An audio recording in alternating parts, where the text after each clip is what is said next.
Hi friends, அனைவருக்கும் மாலை வணக்கம். ஒரு சின்ன குட்டி கதை. ஒரு மரத்தில் நிறைய கிளிகள் இருந்துச்சாம். அதில் ஒரு பெண் கிளி ரொம்ப பார்க்கவே கொஞ்சம் முகமெல்லாம் ஒரு மாதிரியாக இருக்குமா. அந்த பெண் கிளி யார்கிட்டையுமே பேசாதான். மற்றவங்களும் அந்த பெண் கிளிக்கிட்ட பேச மாட்டாங்களாம். உணவு தேடவும் போகாதான், எதுவுமே சாப்பிடவே செய்யாதான். அந்த மரத்துலேயே ஒரு கிளையில் உட்காந்துக்கிட்டு எப்போ பார்த்தாலும் அழுதுகிட்டே இருக்குமா. அதில் ஒரு ஒரு ஆண் கிளி மட்டும் ரொம்ப திருன்னு இருக்குமா. ரொம்ப பார்க்கவே அந்த ஆண் கிளி ரொம்ப அழகாக இருக்குமா.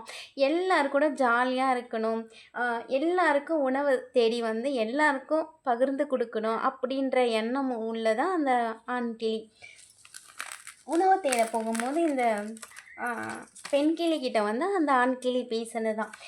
ஏன் எப்போ பார்த்தாலும் தனியாகவே இருக்க, அது மட்டும் இல்லாமல் ஏன் அழுதுகிட்டே இருக்க, எப்போவுமே லைஃப்பில் ஜாலியாக இருக்கணும், எதுக்கு அழுகிற, வா போகலாம், என் கூட வா உணவு தேட போகலாம் அப்படின்னு சொல்லி அந்த ஆண் கிளி போய் அந்த பெண் கிளிக்கிட்ட கூப்பிட்டு தான்.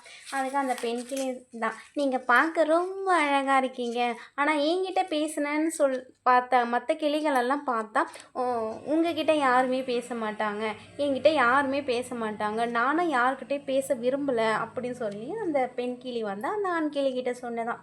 அந்த ஆண் கிளி, நீ உன்னை ஏன் தாழ்த்தி பேசுகிற, நீ பார்க்க ரொம்ப அழகாக இருக்க, என் கூட வா ஜாலியாக இரு, உணவு தேட போகலாம் வான்னு சொல்லி அந்த ஆண் கிளி அந்த பெண் கிளியை கூப்பிட்டு தான். அதுக்கு அந்த பெண் கிளி, இல்லை நான் வரலை, நீங்கள் போங்க அப்படின்னு சொல்லிச்சான். நான் இவ்வளோ தொலைவு கூப்பிட்டோம், நீ வரல, அது உன்னோட விருப்பம் அப்படின்னு சொல்லிவிட்டு அந்த ஆண் கிளி என்ன பண்ணிச்சான், மற்ற கிளிகளோட பறந்து போயிடுச்சான். போகும்போது என்ன பண்ணிச்சான், பாதி வயலே திரும்பி வந்துடுச்சான். வந்துட்டு ஏன் வந்துட்டேன்னு சொல்லி அந்த பெண் கிளி கேட்டு தான். எனக்கு மனசு ஏதோ ஒரு மாதிரியாக இருக்குது, உன்னை தனியாக விட்டு போக எனக்கு ஒரு மாதிரியாக இருக்குது, ஏதோ ஒரு கஷ்டமாக இருக்குது, உன்னை தனியாக விட்டு போக எனக்கு கஷ்டமாக இருக்குது, எனக்கு ஏதோ ஒரு மனசு ஒரு மாதிரி இருக்குது அப்படின்னு சொல்லிச்சான். அப்படியெல்லாம் ஒன்றும் இல்லை, நான் யாரு கூடயுமே பேசவும் மாட்டேன், என்கிட்டயும் யாரும் பேச மாட்டாங்க, நான் தனிமையிலே இருந்து பழகிட்டேன், நான் தனியாகவே இருக்கேன் அப்படின்னு சொல்லி அந்த பெண் கிளி அந்த ஆண் கிளிகிட்ட சொன்னதான். இன்னொரு வாட்டி அந்த பெண் கிளி, இன்னொரு வாட்டி நீ அப்படி சொல்லாத, உனக்கு ஒரு நல்ல நண்பனாக நான் இருக்கேன் அப்படின்னு சொல்லி அந்த ஆண் கிளி அந்த பெண் கிளிக்கிட்ட தன்னம்பிக்கையே கொடுத்துதான். நீ ரொம்ப அழகாக இருக்க அப்படின்னு சொல்லி அதுக்கு தன்னம்பிக்கை கொடுத்துதான். நான் அழகாக இருக்கேனா அப்படின்னு சொல்லி அந்த பெண் கிளி அந்த ஆண் கிளிகிட்ட கேட்டு தான். ஆமாம், நீ உன்னை நல்லா இல்லைன்னு சொல்கிற, கடவுளோட படைப்பில் எல்லாருமே அழகுதான் அப்படின்னு சொல்லி அந்த ஆண் கிளி சொன்னதான்.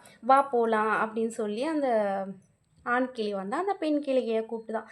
சரி, அந்த ஆண் கிளி என்ன பண்ணிச்சான், அப்போ பறந்து வந்துச்சான். திருப்பி என்ன பண்ணிச்சான், பாதி வயலையே அந்த ஆண் கிளியோட பறந்து போன அந்த பெண் கிளி பாதி வயலையே திரும்பி அதனோட இடத்துலையே அந்த மரத்துலேயே உட்காந்துருச்சான்.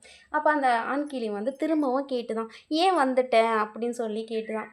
இல்லை, நீ இப்போ என்கிட்ட நல்லா பேசுகிற, அப்புறமா பாதியில் என்னை விட்டுட்டு போயிட்டீன்னா நான் என்ன பண்ணுவேன், நான் எப்போவுமே இருக்கிறேன், நான் இப்படியே இருக்கிறது தான் எனக்கு நல்லது, நீ என்கிட்ட நல்லா ஜாலியாக பேசிட்டு கட்சியில் என்னை வேண்டாம்னு சொல்லிட்டு போயிட்டீன்னா இந்த வழியே எனக்கு போதும், நீ புதுசாக தர வழி என்னால் தாங்கிக்க முடியாது அப்படின்னு சொல்லி அந்த பெண் கிளி சொன்னதான். இல்லை, நிச்சயமாக நான் உன் கூடவே இருப்பேன், நல்ல தோழனாக இருப்பேன், உனக்கு நல்ல அப்பா அம்மாவாக நான் கூடவே உன்னோட துணையாகவே நான் வருவேன் அப்படின்னு சொல்லி அந்த பெண் கிளிகிட்ட சத்தியம் வாங்கிட்டு கூட்டின்னு எல்லா கிளிகளோட கூடவும் இந்த பெண் கிளியை கூப்பிட்டுட்டு அந்த அழகான ஆண் கிளி பறந்து போயிடுச்சான்.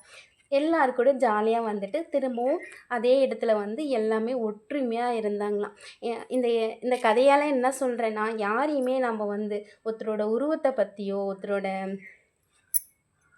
யாரையுமே நம்ம யாரையுமே நம்ம தப்பாக பேசக்கூடாது. யாரோட உருவத்தையும் ஒருத்தர் பார்க்கவே ஒரு மாதிரியே இருந்தாங்கன்னு வச்சுக்கோ, உன்னோட ட்ரெஸ் அழகாக இருக்குது, நீ ரொம்ப அழகாக இருக்க சொல்லி பாருங்களேன், அவங்களுக்குள்ள ஒரு உணர்ச்சி, ஒரு நல்ல ஒரு தன்னம்பிக்கை வரும். அப்படியா அப்படிங்கிறத ஏதாவது ஒன்று நம்ம செய்யணும் அப்படிங்கிற எண்ணம் தோணும். உண்மைதானே? யாரையுமே எப்போவுமே எதையுமே நம்ம தாழ்த்து பேசக்கூடாது, எல்லாருமே ஒன்று தான் அப்படின்னு நம்ம நினைக்கணும். ஓகே, இந்த கதை பிடிச்சிருந்தா லைக் பண்ணுங்கள். ஓகே, பாய்.